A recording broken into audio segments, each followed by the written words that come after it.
এইটা কি এই জায়গায় দর্শক, এটা কি দেখছেন আপনারা? কি এইটা? আসসালামু আলাইকুম, কেমন আছেন সবাই? আশা করি সবাই খুব ভালো আছেন। তো অনেকদিন হইলো আমাদের বাগানের এই সাইডটা ভিডিও করা হয় না। তো মাঝখানে দেখা গেছে বেশ কিছুদিন পার হয়ে গেছে, আপনার কারফিউ হয়েছিল, মানে মোটামুটি প্রায় 10 দিন 12 দিন এই পাশে আসা হয় না, ভিডিও করা হয় না। তো তাই ভাবলাম আজকে এই পাশের অংশটা আপনাদের সাথে একটু শেয়ার করি। তো এই পাশটা হচ্ছে আমাদের বাগানের কলা বাগানের একটা অংশ বলতে পারেন, ছোট্ট। এখানে কয়েকটা মানে সারিতে সারিতে কয়েকটা গাছ আছে, কলা গাছ। তো এক একটা গাছের আবার 2-3টা করে চারা হয়েছে, আর মাঝখানে 2টা পেঁপে গাছ আছে এই পাশে। তো দেখি আজকে এই পাশে আসলে কি অবস্থা। তো এই যে পাশে দেখতেছেন গাছগুলা, মোটামুটি এগুলাতে খুব তাড়াতাড়ি আশা করা যায় আপনার কলার ফুল চলে আসবে।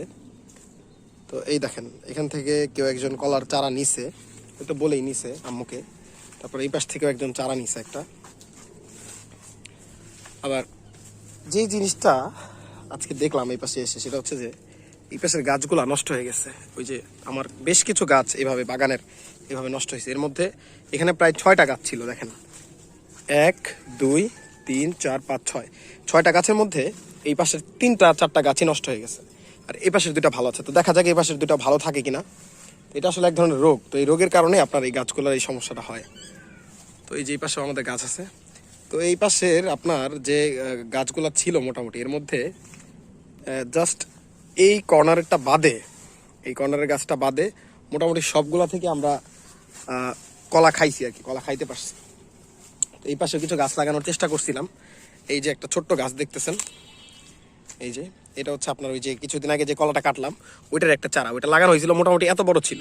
ছাগলে খাইছে, পরে আবার নতুন করে আবার নিচ থেকে জ্বালানো শুরু হয়েছে। আর এই পাশে আমাদের এই সারি ধরে একদম কর্নার দিয়ে আপনার সাজনা গাছ লাগাই দেওয়া হয়েছে, ওই যে পাশে মেহগনি গাছ। তারপর এই পাশে একটা সাজনা গাছ আছে, ওই রাস্তার ওই পাশ দিয়ে লাগাই দেওয়া হয়েছিল। কিন্তু মানুষজন, মানে মাঝখান দিয়ে রাস্তা, তো দুই পাশে আমাদের বাগানের এই পাশের অংশ আর ওই পাশের অংশ, মাঝখান দিয়ে রাস্তা, তো মানুষজন এগুলো নষ্ট করে ফেলছে। তো দেখেন আমাদের বাগানের পাশে এই যে চাষের জমিতে ধান গাছ, মানে ধান লাগানো হবে কিছুদিনের মধ্যেই, চারা রোপণ করা হবে, জমি চাষ দেওয়া হয়েছে এই পাশে এই অংশে। তারপর ওই যে নিচের অংশে, মানে আমাদের বাড়ির ঠিক পিছনে এই পাশে আছে। মোটামুটি এই পুরো জমিটা একজনের, একদম উপর থেকে শুরু করে একদম নিচ পর্যন্ত পুরোটা একজনেরই জমি। তো চাষবাস দিতেছে। তো আরেকটা ইন্টারেস্টিং জিনিস আপনাদের কাছে দেখাই, যেহেতু এই পাশে আসলাম, সেটা হচ্ছে আপনারা কি তোতমা গাছ দেখছেন কেউ কখনো? তোতমা গাছ, এই যে দেখেন, এটা হচ্ছে তোতমা গাছ। এটা দেখে দেখে অনেকে মনে করতে পারেন এটা হয়তো তুলসী গাছ, কিন্তু না, এটা তুলসী গাছ না, এটা হচ্ছে তোতমা গাছ। তো আমাদের এই অংশটাতে এখানে অনেক তোতমা গাছ ছিল।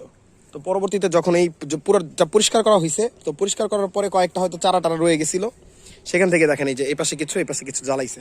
তো এগুলো এবার রেখে দিব, রেখে দিয়ে আগামীবার এখানে কিছু তোতমা বনে দিব আপনাদের। মানে এখান থেকে আমরা প্রায় 2 বছর যাবত তোতমা খাইতেছি। তো এই বছরও আশা করা যায়, এবছর তো আর হবে না, তারপরেও দেখি আসলে কতটুকু করা যায়। আর ওই পাশে তো আপনারা দেখছেনই আমাদের বাগানের ওই অংশ, আপনাদেরকে ভিডিও করে দেখাইছি।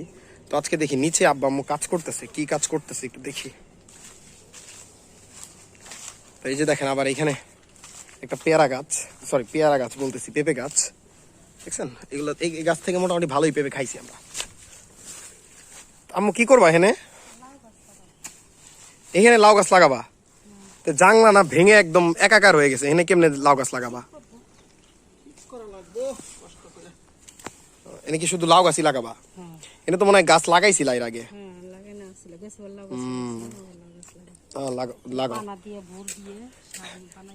আর আব্বু এই যে এই পাশের যে কলা গাছগুলা, এগুলা তো 2 বছর ধরে লাগাইছো, এগুলা তো কোনো দেখি কোনো কিছু কয় না তো এগুলা। হ্যাঁ,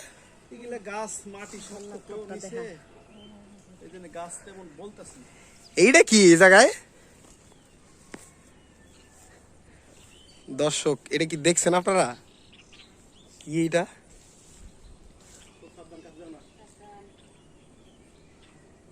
দেখছেন, এটা হচ্ছে এই কি বললাম বইটা, ভেঙ্গুর বল। এটা তো আরো বড় বড় হয় না, বিশাল বড় বড় হয় না? এটা কি করবা? এটা তো আমাদের বাসার পাশেই, এখন কি করবা এটা? এই জায়গায় যদি কেউ ঢিল দেয়, এই যে আমাদের পাশের রুমের মধ্যে না ঢুকে যাবো সব। এখন কি করবা এটা পুরাবা? ও না, এটা তো খুবই একটা ভয়ানক জিনিস। তো এটা দেখছেন কিনা এর আগে আপনারা জানেন কিনা আমি বলে দিই, এটা হচ্ছে ভেঙ্গুর বল্লা। আর এই বল্লা কামড় খুব মারাত্মক, 2-3টা কামড় দিলে অনেকে মারাও যাইতে পারে। আবার এগুলোতে কিন্তু কোনো মধু হয় না, যদি কেউ ভাবেন যে এগুলোতে মধু হয়, এগুলোতে মধু হয় না। এটা দেখতেছেন ওই যে মাটির মতো দেখা যাইতেছে অংশটা, আমি কাছে না যাই কারণ দূর থেকে দেখানোর চেষ্টা করি। তো এটা আরো বড় হয়, বিশাল সাইজের হয়। এটা তো কিছুদিন পর দেখা গেছে গাছ থেকে আপনার গাছের ডাল যেহেতু চিকন একটা ডাল, এটা ভেঙে নিচের দিকে পড়েও যেতে পারে। তো যাই হোক, এটা কিছুদিনের মধ্যে এখান থেকে সরানোর ব্যবস্থা করতে হবে। তো এই যে এই পাশে দেখেন, আবার দেখাই আপনাদেরকে। আব্বু এই পাশে হচ্ছে আপনার করতেছে, কি বলে, এনে গাছ লাগানোর জন্য জমিটা উপযোগী করতেছে। তো আজকের ভিডিও এই পর্যন্তই। ধন্যবাদ সবাইকে ভিডিওটা দেখার জন্য। সবাই ভালো থাকবেন, সুস্থ থাকবেন। আল্লাহ হাফেজ।